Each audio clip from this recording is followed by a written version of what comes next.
Assalamualaikum warahmatullahi wabarakatuh. Saya Isma Imamatunisa dari kelas A Pendidikan Matematika Universitas Siliwangi. Video ini dibuat untuk memenuhi salah satu tugas dari mata kuliah Teori Bilangan, Filsafat dan Sejarah Matematika yang diampu oleh Bapak Dedi Nurjamil MPD.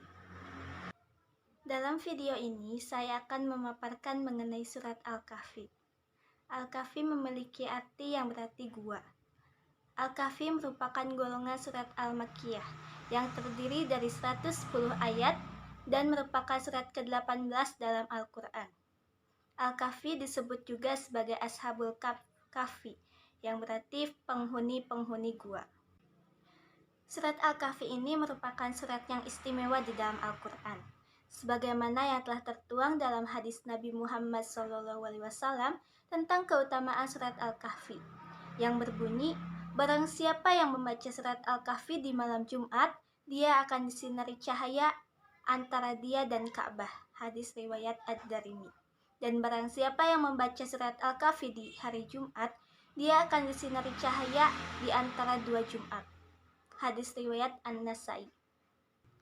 Di dalam surat Al-Kahfi terdapat 4 kisah. Kisah yang pertama adalah kisah Ashabul Kahfi, yang berarti para penghuni gua.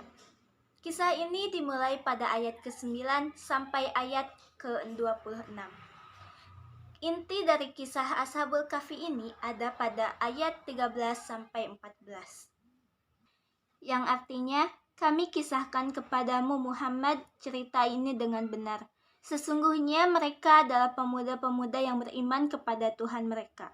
Dan kami tambah pula untuk mereka petunjuk. Dan kami meneguhkan hati mereka di waktu mereka berdiri. Lalu mereka pun berkata, Tuhan kami adalah Tuhan seluruh langit dan bumi. Kami sekali-kali tidak menyeru Tuhan selain Dia. Sesungguhnya kami kalau demikian telah mengucapkan perkataan yang amat jauh dari kebenaran. Quran Surat Al-Kahfi ayat 13 sampai 14. Kisah yang kedua adalah kisah Sohibul Jannatain atau pemilik dua kebun. Kisah ini dimulai pada ayat ke-32 sampai ke ayat 44. Inti serinya terdapat pada ayat 35 sampai 36. Yang artinya, dan dia memasuki kebunnya sedang dia zalim terhadap dirinya sendiri. Ia berkata, aku kira kebun ini tidak akan binasa selama-lamanya. Dan aku tidak mengira hari kiamat itu akan datang. Dan jika sekiranya aku kembali kepada Tuhanku, pasti aku akan mendapat tempat kembali yang lebih baik daripada kebun-kebun itu. Quran Surat Al-Kahfi ayat 35 sampai 36. Kisah yang ketiga adalah kisah Nabi Musa alaihissalam yang mencari ilmu. Lebih tepatnya, perjalanan Nabi Musa alaihissalam yang mencari hakikat ilmu dan berguru kepada Haidar alaihissalam, yang terdapat pada ayat ke-60 sampai ayat ke-82. Intisari dari kisah ini bahwa ilmu itu milik Allah Subhanahu wa Ta'ala, dan Allah Subhanahu wa Ta'ala memberi ilmu dan memuliakan manusia dengan ilmu bagi siapa yang Ia kehendakinya. Kisah yang terakhir yaitu kisah Dzulqarnain, yang berarti pemilik dua tanduk. Kisahnya dimulai pada ayat ke-83 sampai ayat ke-98. Intisarinya terdapat pada ayat 86 sampai 88. Yang artinya, kami berfirman, hai Dzulqarnain, kamu boleh menyiksa atau boleh berbuat kebaikan terhadap mereka dengan mengajak mereka pada iman. Berkata Dzulqarnain, adapun orang yang zalim, maka kami kelak akan mengazabnya. Kemudian dia akan dikembalikan kepada Tuhannya. Lalu Tuhan mengazabnya dengan azab yang tidak ada taranya. Adapun orang-orang yang beriman dan beramal soleh, maka baginya pahala yang terbaik sebagai balasan. Dan akan kami titahkan kepadanya perintah yang mudah dari perintah-perintah kami.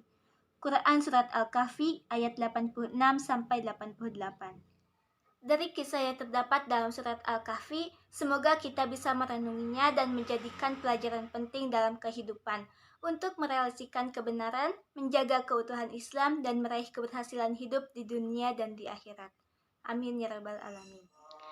A'udzu billahi minasy syaithanir rajim. Bismillahirrahmanirrahim. Alhamdulillahilladzi anzala ala abdihil kitaba wa lam yaj'al lahu iwaja. Qayyiman liyunzira ba'san syadidan min ladunhu ويبشر المؤمنين الذين يعملون الصالحات أن لهم أجرا حسنا ماكثين فيه أبدا وينذر الذين قالوا اتخذ الله ولدا ما لهم به من علم ولا لآبائهم kaburat kalimatan takhruju min afwahihim yaquluna illa kadhiba fala'allaka bakhi'un nafsaka ala atharihim illam yu'minu bihadzal hadithi asafa. Inna ja'alna ma 'alal ardi zinatan laha linabluwahum ayyuhum ahsanu amala wa inna laja'iluna ma 'alaiha sa'idan juruza am hasibta anna ashabal kahfi warraqimi kanu min ayatina ajaba. إذ أوى الفتية إلى الكهف فقالوا ربنا آتنا من